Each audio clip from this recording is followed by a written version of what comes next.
Hi, everybody. I am so excited about today's session because in today's Brand Magic, I am going to be talking to you about my absolutely most favorite topic, and that is brand personality. And the reason why this is such an exciting topic to talk about is because I have seen the amazing effects and results that it has had when I've been building brands for clients and, in fact, even my own brand. So it definitely does work. This is something that I use in my own business, as well as using it as a tool for my clients as well. So let's just have a little quick chat about what brand personalities is about in the first place, right? So what it is, it's a system that I have built. It's a word association system that you can go online and you can give it a go yourself. I've got clients that would prefer to do it as a consultation where I take them through one-on-one.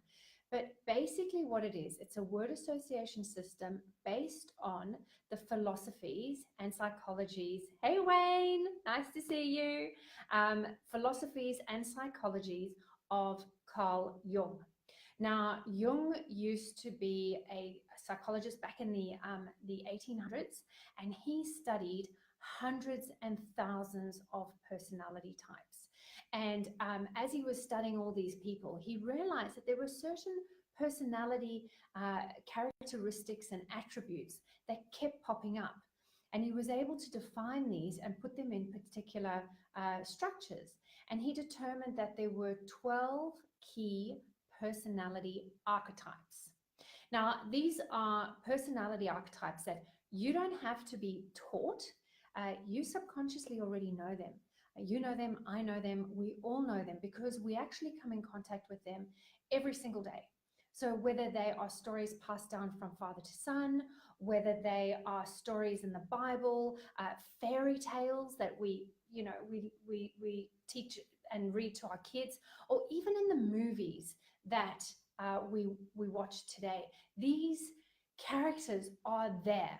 So if I were to say to you, an innocent maiden, a heroic prince, a ruler over all the land, or a wise old woman, I bet in your mind you've conjured up exactly what they might look like and what personality traits that they would have. So, hey Mel, good to see you. So when we look at the innocent maiden, and I would imagine that when you are thinking about an innocent maiden, you don't have a picture of a young girl with dyed spiky hair who is wearing black leather, has tattoos all over her body, is chewing gum, swearing at passers-by while she kicks over bins. No, those are not the personality traits of the innocent. And so when you are looking at these different archetypes, you subconsciously connect with them. We have attributes that we then apply to those. So for example, we would say the innocent would be someone who is wholesome and is pure and is trusting and is honest. And those would be the attributes that we would then apply to that particular personality. So when I was doing industrial psychology at university, I was really intrigued when I was studying philosophy and coming across all these philosophers, Jung and Freud, and found out about this. And I thought, you know what? This is a pretty powerful tool. Imagine if we were to build brands with these personality traits in mind. And if we're able to do something like that, can you imagine the connection that people would then have with a business? Because I've already spoken in the past that the difference between a business and a brand is that a business is entirely transactional, whereas a brand is all about connection. And if you can build a business that has the personality traits of these personalities that we subconsciously already connect to, people are going to naturally be drawn to you. So if you have a business that has no personality whatsoever, you're not going to have the same connection as businesses that do have a personality. So this is where you're probably sitting there going, oh yeah, but I get it, but I don't understand it. So I can see that there's a theory there, but I can't actually see how it can work. So I'm going to give you a few examples because I love telling stories, and stories are a great foundation for building brands as well. So let's take a really popular Australian brand, Boost Juice. Boost! Vitality, energy, freshness. You know, everything about the brand is about, being fun and playful, and they don't take themselves that seriously. You know, when you go to the counter, if you are 25 or over and you are working at Boost, well, you're pretty much over the hill. You wouldn't find somebody who's 25 working at Boost. If they've got tattoos, if they've got dreadlocks, it doesn't actually matter. They don't take themselves that seriously. Everyone is still professional. Everyone is still friendly. They look like they're having a great time. Their colors are bright and colorful. You think about them, they're oranges and yellows and greens. The way they promote their business, you know, they have the "What's your name" game, and if it happens to be your name, your birthday, and they have a name that they have for that day, and if it's your birthday and that's your name, you can go and get a free Boost Juice. So they're really fun things like that. You know, when they have their advertising, they might have pictures where people have apples as eyes and a banana as their mouth. You know, it's playful. It's not taking itself so seriously. And so we would look at that and go, you know what? Everything that they're doing is pulling it together and coming underneath the entertainer brand personality. On the other hand, let's take another brand that everybody knows and respects, Mercedes. Mercedes-Benz. You would never yell, Mercedes! It just doesn't work. The language and tone of Mercedes is so much more sophisticated. Everything is in control, and they have, a sense of order around them, that they are an area of pinnacle of success. So when you have a ruler brand personality, which is what Mercedes is, you find that the language and tone will change dramatically. You normally find that with Mercedes, there might be a man with a very deep baritone voice talking about the vehicle, and he slows his language down so that every word he says, you're hanging off it, because whatever he has to say must be important. So you can hear how personality can come into a brand, right? And so what I want to look at today specifically is that a lot of the time when I'm building a brand for a client, I'm really not that interested in what they do. Of course, I need to know what they do. I need to know who their target audience is. I need to know what industry they're in. But ultimately, what they do is not as important to me as how they do it. Now, this is key, all right? Please listen to me when I talk about this, because this is one of the most fundamental parts that is so important when you're building a brand. If you are going to compete against your competitor on what you do, you are literally even playing field, because every dentist does the same thing. Every hairdresser does the same thing. Every copywriter, every graphic designer, every bookkeeper, we do the same thing as our competitors. But it's how we do things that makes us unique. How we do things makes us special and makes people want to come back to us. What kind of experience do we create for our customer that makes them feel that they're either connected or they're motivated or they're inspired? Whatever it is, it goes back to your personality, because as a person, you make people feel a certain way because of your personality. And the same thing will happen with your brand if you know what your personality is. So it becomes a fundamental part of building your brand. So if I had to ask a room full of 100 people, right, make me a sandwich. Now, there's no right or wrong. I've just asked for people to make me a sandwich, but I would probably get 100 different sandwiches. Why? Because everybody's different. Some people might give me a Vegemite on white bread with the crusts cut off.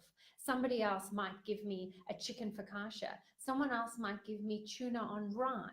There's no right or wrong, but there's certain people who will always want a Vegemite on white bread with the crusts cut off. And there will always be someone who wants tuna and rye. And what you're doing is you're attracting the right people to your business that want to have the same kind of experience, want to work with you because of the way that you do what you do. Is it making sense? Can I get some thumbs up? I'm just going to have a little slick of my tea. But yeah, if this is making sense to you, that'd be fantastic if I know that I'm on the right track. All right. So what we're wanting to do is make sure that from a branding perspective, you are aligning everything that you say, everything that you do, the experience that you're creating. And I see Mel says, yes, she's working on the experience. That's fantastic. In fact, I'm going to give Mel a bit of a shout out. Melinda is from Awards Agency. We developed her brand not too long ago. And if you go to awardsagency.com.au, you will see what we've done there. Her brand was built on the hero brand personality. And in fact, we have not only won a Sydney Design Award for that particular brand development, but we've also won an International Stevie Award. The fact that she's also a copywriter really helps because she was able to harness the whole language and tone of that brand and has been able to infuse that in. So from a visual perspective, you know, an emotional perspective, a language perspective, the culture of the business, it all now comes together really well. So go and check it out because it's a really, really good example of a brand that has really taken on board that whole brand personality.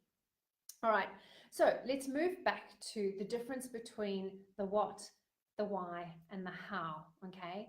So I honestly believe that it all has to start with who that business is. Once you've got that personality, it gives you the groundwork. It gives you something that will allow you to be different to your competitors. The way you make people feel is something that is you can say whatever you want. And you might say platitudes. And we've met people that do this all the time. What comes out of their mouth isn't actually how they make us feel in their actions. So how you make people feel is really, really important when it comes to your brand. And if you're so unclear, if you don't actually know what kind of experience to create for your customer, you know, how are they going to feel? What you really want to do is go back to that personality and go, right, if my brand personality is the entertainer, then I need to make people feel happy. I need to make them feel like they're having a really fun, entertaining time, all right? So you go back to that personality, which will give you so much guidance. But here's the trick. Your brand personality has nothing to do with what you do. It's got everything to do with how you do it. And I'll give you an example of this. So as White River Design, my branding studio, we build brands. We're very creative. Every day we're designing logos and websites and brochures and billboards and whatever else. And so a lot of people think that we fit into what is called the creator brand personality. But that's what we do. That's not who we are, right? So we are creators. That's what we do. But when it comes to our brand personality, we are the magician. We are inspiring. We are visionary. We're charismatic. We are a catalyst for change. We're transformative, and we take our clients' brands from being ordinary to extraordinary. Can you see how the language completely changes and people can buy into something on a far deeper level than if they're just looking at what they do? It makes a massive difference to your brand if you're able to connect back to their personality. So I have a lot of people who might be in the medical sphere, you know, vets, nurses, that kind of thing. And they all believe that they are caregivers. But yes, that's what they are. It's not who they are, and it's not how they do what they do. So it's what they do. Yes, they care for people, but you know what? Some people can care for people in a very kind, gentle way, yes. But other people might do it in a fun, light-hearted way. Some other people might do it in a very trusting, earnest way. Other people might do it in a very strong, ordered, controlled way. So there are all these different ways that you can do things. And that's what you have to tap into, because that is your magic. That's what makes you so uniquely different to anybody else. So that's what we want to try and achieve when trying to find out what your brand personality is. All right, so what I'm going to do is I'm actually going to go and mention all 12 of the personality types. You can head over to the Brand Personalities.com.au website, and on there you can actually play the game, so you can find out, go through the whole process and see if you can find out what your personality is. If you can't, it just means you don't have complete clarity. But what it has on that website as well is all 12 of the personalities. It also has examples of those personalities and a bit of a description. So you can read up on some of them, and you might find that there are one or two that you really resonate with. It's best to go through the process rather than simply picking something, because you tend to pick something that's close to your own personality, and your business brand doesn't necessarily have to be your own personality. And this is where they can be completely different. So for example, Steve Jobs, he was the magician. He was all about being inspiring and visionary and that catalyst for change. However, Apple is not that at all. Apple is in fact the creator, because it's all about being innovative and forward thinking and progressive and a bit of a pioneer. So you can see that there is quite a difference. So Mel has asked a question here. She says, is my brand personality linked in any way to my target audience? Is there any relationship in terms of how we appeal to them? All right, so this is the thing with branding. Branding is not, we can put as much structure in place, but in the end, it's the client that will place the brand on us. The client will decide what kind of brand we have. So if we don't have a strategy, clients can think whatever, right? At least if we're putting out a consistent message and we're putting out a consistent experience, hopefully what they experience is going to be what we're trying to portray, and the two line up really well. So yes, your personality will attract a certain kind of client, right? If you tend to be, fun-loving and not too serious and taking things lightly and just enjoying life, you're really not going to attract those kind of clients that are super serious and organized and, don't want to step outside the box and want to toe the line. So it means then that you don't actually have to land up working with those kind of clients, which I'm sure, if that doesn't align very well with your personality, would be a hard thing to do if part of what you do is pushing the borders a little bit and moving things around and not being so serious. So yes, your personality will align and will attract a better client base for you, for the people that just love what you're doing. Now, this doesn't mean that you will only get people like you using your business, but you will get people that love the way you do what you do. So they might be really, serious people, but they might love the fact that you are light-hearted and you don't take things so seriously. Hey, Kelly, good to see you. I hope you're enjoying your trip overseas. I do know that you've been on the road and on the plane, so great to see you here. All right, so what I wanted to go through as well was the different personality types. And I'm going to whiz through these super quickly because we just don't have enough time for each one individually. But I will be going into this in more depth, and I'll be talking about each personality in the weeks to come. All right, so the caregiver, that's all about being a provider. They are selfless, they're altruistic, they very much a caregiver, compassionate, nurturing. Okay, the next one is the creator. So the creator is innovative, imaginative, experimental. They're a bit of a pioneer and very expressive. The entertainer, as I've mentioned before, is fun and jovial and, quite light-hearted and doesn't take all things that seriously. They're quite questioning as well. They're very curious, wanting to find out stuff, and also quite spontaneous. The everyman, not pretentious, straight shooter, very people orientated, reliable and dependable, and is one of those really good traditionalists. An everyman is also called like the girl or boy next door, or a really good citizen. Okay, so the explorer, this is your adventurer. You know, they're very restless.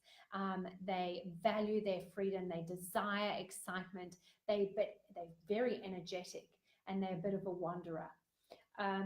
The next one is the hero, which I mentioned before, as in awards agency. You know, your achiever, your winner, motivating, proud, brave, courageous, wanting to improve the world.